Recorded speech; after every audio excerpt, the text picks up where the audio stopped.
and that's his law, statutes, and his commandments, man. That was the old path, because this thing has been taken away from our people. You know what I'm saying? Our people don't know that if they don't abide by the Heavenly Father's law, statute, commandments, that they can be judged for that, man. You know, because we got people that's coming to them and telling them, "Oh, you don't have to do that. That's why the Lord died and sacrificed His blood for you. So you don't have to follow the laws, statutes, commandments anymore. You can be saved and sanctified by the blood of Heavenly Father by just praying and believing." And so that allowed people to have a license to sin, to go out here and be fucking wicked, man. All right, but that's not what the Lord said. He said, St. John chapter 15:10. I'm starting that again. As the Father hath loved me, so hath I loved you. Continue ye in my love. If ye keep my commandments, ye shall abide in my love, even as I have kept my Father's commandments and abide in His love. So to abide in your Father's love is to abide by the commandments that He's telling you to do, man. Okay? Because when you was growing up, you know, when you did what your father told you to do, what did He do? He gave you a reward for it. You know what I'm saying? Because you was abiding in His love, but when you did against what He told you to do, what did He do? He punished you. You know? Because now you're going against His will. He's trying to raise you up for your own good self, for the purpose of, you know, righteousness. He's trying to make you to be a good man, you know. But when you go against that, now you're going against the will of your Father. Yeah. So it's saying that you don't love Him in a way. I'm somewhat deaf. It's okay. No, you all speak perfect. Okay, cool. I can't pronounce it. I'm too much of a I mean, I have been actually junkie since what's up? It's okay, man. As long as you here, man, if the Spirit, you know, you ain't help you with that, you just gotta pray on that. But you said, what should I pray for? That's one of the things you should pray for, man. You said you should pray for the Lord to heal you, man. You know, in all sincerity. And you should make steps to get healed, because the Scripture says work. Faith without works is dead. So you can't just be praying to the Heavenly Father and you're not trying to get healed. You gotta pray to Him so He can help you. You know, now you gotta be around men like us and that brother and whoever that may come up here that's willing to truly help you and pray with you, man. You know, because the Scripture says, fervent prayer of a righteous man availeth much, man. First, you gotta want to really be serious. If you're serious about being serious, you should come every week. Now, we come out here every Sunday at 3 o'clock, between 3 and 4. All right. Now, if you really sincerely want to be, you know, cleansed of that, come up here and listen. If you sincerely want to be cleansed of that, and that's okay to drink, but just not to be drunk all the time. All right. You know, like every day. Every second of the day, you know, it's okay to have you drink moderately, you know. But do you understand what he's saying about the old paths? Actually the way of the old paths. You understand that? To get right with the Heavenly Father is to follow His commandments. Do you understand that? The old paths are the commandments, the statutes that He created with Moses. That he right? Well, I'm just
French language evil. French language? Yes. Is it evil? Yes. But getting back to the point of the old past, you keep on reading to further edify you. I can't do it. I have an English Standard Version Bible, but I can't say of it too. Well, you need a King James Version. I can't. It will blind me. I can't do it. It fits away from the King James Bible. read the King James version. That's the original translation of the scriptures. Yeah. So that's the way you're gonna clearly get closer to what the words from Hebrew is. Now I'm gonna keep reading. This is St. John's 15:10. It says, "If you keep my commandments, ye shall abide in my love, even as I have kept my Father's commandments and abide in his love." So to abide in the Heavenly Father's love is to abide in the words that he told you to do, man. Which is going back to the old past, which is going back to the laws, statutes, and commandments that Moses set down for the children of Israel. All right. Right. Let me get back to our lesson, bro. You can go ahead. You can go ahead and go. Cause I was going to follow you on church. You a little pop right now. You a little, cause I know you slumbering over your words a little bit. You know. But it's okay though. Stay here and learn. Please stay here and learn, because this is for you. See, the gospel is the good news. Okay? And the good news for our people is that you're an Israelite. Do you know what an Israelite is? The Israelite is originally Israelite was Jacob became Israel. That's right. Yeah. Right? Jacob was a so-called black son. Yeah. We lived in circle 1850 like that. You see, yes. Well, I know that much. we don't know the time. We don't want to go with the time, but as far as you saying that Jacob's name was turned to Israel, and you're 100% correct. Because Israel, when you go into the Hebrew translation of it, means Yasharallah, which means princes of the power. Okay? Prince Power. The water, bro. He prince of the power. So he said that because Jacob, because the Heavenly Father told Jacob, "This day ye are my son." You know, hey, the Heavenly Father is the king. So he made Jacob and his seed after him the prince of the earth, all right, and the universe, of all things that he created. Like the scripture says, these things that was created for our sake, this whole entire world. So do you know who the 12 tribes of Israel is? Oh, Benjamin, Judah, You can go a little bit in. All right. Take a look at that board right here. Yeah, so yeah, go ahead and look at that board, because that right there, we see where that brother was at? You see the front of that board. Right here. Where that brother is at? Yeah, please help me, read bro. off. Yeah, you said Judah. You know, he be reading. You said Judah. Yeah, you do. He reads. That's the first one. He wouldn't know. Judah, that's called the I can't pause it. It's not a, you know, The African Americans, or the so-called African Americans. Yeah, People call themselves African Americans. They from Africa, but they live in America. Yeah. Yeah, that's Judah. Yeah, that's the first one. Right, so it's that brother is explaining to you the so-called blacks, Latinas, and Native American Indians are the 12 tribes of Israel, going down all the way from Judah to Issachar. All right, these are the chosen people that's walking the face of the earth, as the scriptures told us in Deuteronomy chapter 28. Going past the curses, he said, "We will become a byword and a proverb."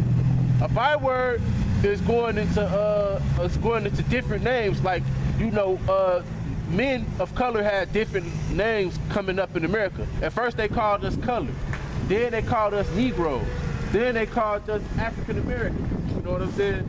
Then they called us black.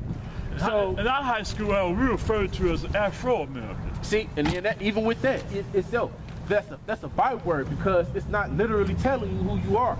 It's just saying this is your color. But a color is not a nationality, and neither do a color have a heritage. All right. So you're not a color. You're actually an Israelite. You're a Judite. All right. That means you're well, you may be a Judite. But I'm just giving an example. Okay. Yeah. Black. This color. I'm gonna take this camera. What's the color? It's a color. Yeah. Okay, see what I'm saying? But Edomites, I got you. who you called Caucasians or whites or whatever, started calling themselves that. And what's that? 1600s or so? White. Yeah. About 1681 or something. Yeah. Okay, they started calling themselves that because they didn't want to be the Edomite of the scriptures. Okay? They want to be the Edomite of the scriptures. I can see perfectly what I'm saying. Like, Calls out that Edomite of the scriptures.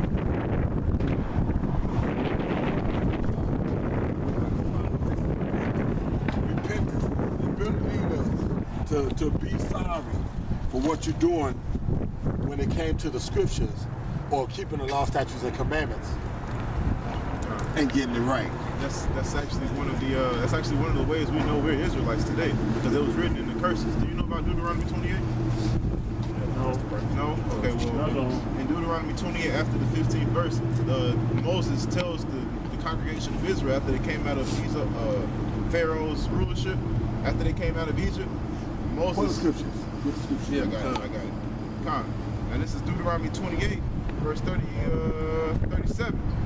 All right. It says, "And thou shalt become an astonishment, a proverb, and a byword among all the nations, whither the Lord shall lead thee." So where he scattered you at, you're going to be a byword. You're not going to be called by who you are. In Jeremiah 17:4, it says that you're going to discontinue from your heritage. Jeremiah was told this, and Jeremiah was a man of the Lord. But he was told that he was going to discontinue from his heritage. He wasn't going to know who he was. He wasn't going to understand the culture that he's supposed to be. Let me tell you man, something true over here. See, I am cursed for curse now. My name vexes me back, you know. I don't even want to say my own name. I never knew my true identity. Sundance Shades hides my true identity as Peter Park and Steve Williams, this guy pretty good. I don't really know my true identity. My vexation spirit gets me drunker. I can't kill a link just sex itself. That's true. I just feel the myself from the fuck. Because you know you oppressed. Yeah. You know, hey, that's that name that you got planted on you come from the plantation masters that gave it to you. Yeah. So you understand that. And that's a good thing because that's the beginning of breaking up to knowing that you're an Israelite. All right? That's the beginning of you being able to shed that old man and say, that's not me, this is who I am. And to be reborn again in the faith, man. That's beautiful. Okay, so going back to the scriptures. Jeremiah. No, Deuteronomy, so he can. Have y'all touched that yet? Nope. I touched it. Okay, I can't say This is Deuteronomy 28, 37. "Thou shalt become an astonishment, a proverb, and a byword for all the nations, whether the Lord shall lead thee." So we're no longer called by our rightful names, Israelites. We're called by bywords. What is it? Is it IGE? Itis is that addition of prefix that does not belong? None of that. That's what I'm saying. Like I said, you know, you get all kinds of spin-offs of Aisha's, Ra, and whatever, and all this other kinds of stuff. No. The Israelites, like I said, the Yasharala, as they actually pronounce, was the sons of Jacob, the 12 sons of Jacob, okay? And the promises that was passed from Abraham to Isaac, from Isaac to Jacob, and Jacob's 12 sons was going to be that everything was created for them, okay, through the Elohim, which is the God. So when Psalms 82 and 6 say, "Ye are gods," that's what it's talking about, okay? That our people actually are the chosen people according to the scriptures, okay? Period. And what he said, Yasharala, it has nothing to do with Israel. See, that's in English terms. But when you go into the Paleo-Hebrew, Yasharala, which once again I told you it means he, prince of the power. Yeah. He, prince of the power. All right, So thank that's you, what that man. means. Thank you, man. 1-2 Azure. Well, that's cool because we got to deal with it. But I anywho, got questions. this is Yeah, but he wanted to actually bug out questions to see if he can confound you. But that's why I say he can't confound you if you stick with the scriptures. All right. So go ahead. no, back to the lesson we was getting into. He just bugged out. All he did was walk up here and condemn himself. Yeah. So now when he said when the Lord destroyed this motherfucking place, and he wanted to say what he didn't know, the Lord's gonna run this whole scenario right back to him, kick in all the motherfucking back codes of his fear, and then spook the fuck out of him before he kill him. Go ahead. Man, hey, I got the scripture, bro. Go ahead. Because we was just going into that, man. Into when you walked up. That's the spirit. This says, this is Second Ezra. 16. No, what? No, it was 16. Oh yeah. What's in there looking? 16 when he walked up. You shall so be good cheap, you know. This is Second Ezra, chapter 16, and I'm gonna start at the point that we was going into that he actually kind of fulfilled. And this is verse 20. It says, "But all these things they shall not turn from their wickedness, nor be always mindful of the scourges." Okay, so he's not going to remember slavery at the height of it, at the worst of it, at the most fucked upness of it. You know, and see that's a shame because he's old enough to have been in school when Roots came out in these movies, Uncle Tom Cabin, Mandingo, you know, these type of things. Okay, so he's in that phase or in that stage of his life where he can look back when he was younger and remember Roots and wanted to go and beat every white person's ass that he came across. Okay? You know, just want to roll up a motherfucker that you already didn't like anyway, and now you to find out who he is, as opposed to your DNA and how he intermixed with you. Right. You know, you'd have walked by him a thousand times in the 3 years or the 2 years you'd have been at school, because y'all go to school how many days out the year? 365 You know what I'm saying? days, well, how many days, because you got the sum off. But like I said, you don't walk by him all this time, and then this one particular day, you just walk by and still on his ass. God. And he trying to figure out what the fuck happened. I ain't said shit. I know who your bitch is. I ain't know. She won't even give me the time of day. Why the fuck you fucking? It was just one of them times, motherfucker. Okay? So go ahead, man. Thank God, man. It said, behold, victuals shall be so good cheap upon earth that they shall think themselves to be in good case. So because the fucking shit is cheap, you can go over here and gas is $1.90 something cent or $1.80 something cent, because I saw that $1.86 out there by the job.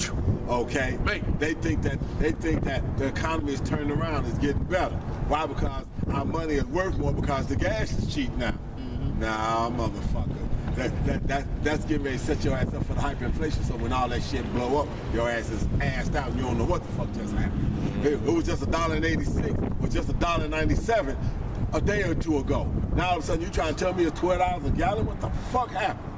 Go ahead, roll. Hey, cause you know what too? I was just reading something in Buzz News. What's that called? You right. Top Buzz News. Yeah, top. Hey, it was talking about how Donald Trump was bragging because he's gotten Americans extra 85% of a raise. You know, but that don't mean anything if the money don't mean anything. But that's why I said, but raises don't mean shit when the money ain't worth shit. Come on. Okay. Yeah. So you got a wheel. Okay, so that's like the British pound when it crashed. So now you got a motherfucking wheelbarrow full of money, but it ain't worth shit. They said they was burning it. They said they was burning it. It was worth more burning it than. It was worth more as motherfucking kindling and shit to burn for heat than it was to go buy shit. Facts. It says, they shall think themselves to be in good case, and even then shall evils grow upon earth, sword, famine, and great confusion. So the confusion is the fact that, like I said, the confusion is the knowledge of what's supposed to be going on or what's going on, what you're being led to believe, what's actually happening, and how the destruction is coming closer than what you think, but you being lullabied to sleep in the process of. Okay, that's the confusion. And it's really confusing because the men of the Lord are standing out there on the street corners telling you what's coming down the pipe. You ain't even got to go do the research for yourself. But like I said, if you doubt it, come out, listen, whatever, tune in, listen, and then go and research it yourself. 9 times out, I'm gonna say 10 times out of 10, somebody done research something on some level. Whether or not we done research the word to give you the breakdown of, or whatever the case it might be, to give you the cleaner understanding of what was going on, or whatever, and all this other thing. So it's like, unlike the weatherman, the game plan has already been written. Hey, if I can expand, brother. Hey, just like I was watching this cartoon, it showed these Americans going to these Americans went to North Korea, right? In the cartoon, and Kim Un-jung was trying to show them around, and he had like it was looking all good. They had a fresh produce area and things like that of the sort, right? But then, like when they were supposed to have left, one of them snuck and came back. And then they knocked down the poster boards that had fucked up houses behind them and stuff like that. Like they basically put on the facade, man. They put on the front. And then they went into the market. They was like, hold on, these not real apples. And things like that. Like, because basically their country is really poor. You know, they really starving out their way too. Well, look, Kim Jong-un is part of a monarchy system, and the way the monarchy system is set up, they don't want no middle class. The same way here in America, they don't want no middle class. Right. Okay, they getting rid of the middle class for that. Actually gotten rid of, I won't say getting rid of, has gotten rid of the middle class for that purpose. You got to have a anarchy. You have to have a rulership and a peasant. Okay? And America now You got your rulership, which is the international banking families, okay, and they select their company, and then you got the other people that they trying to turn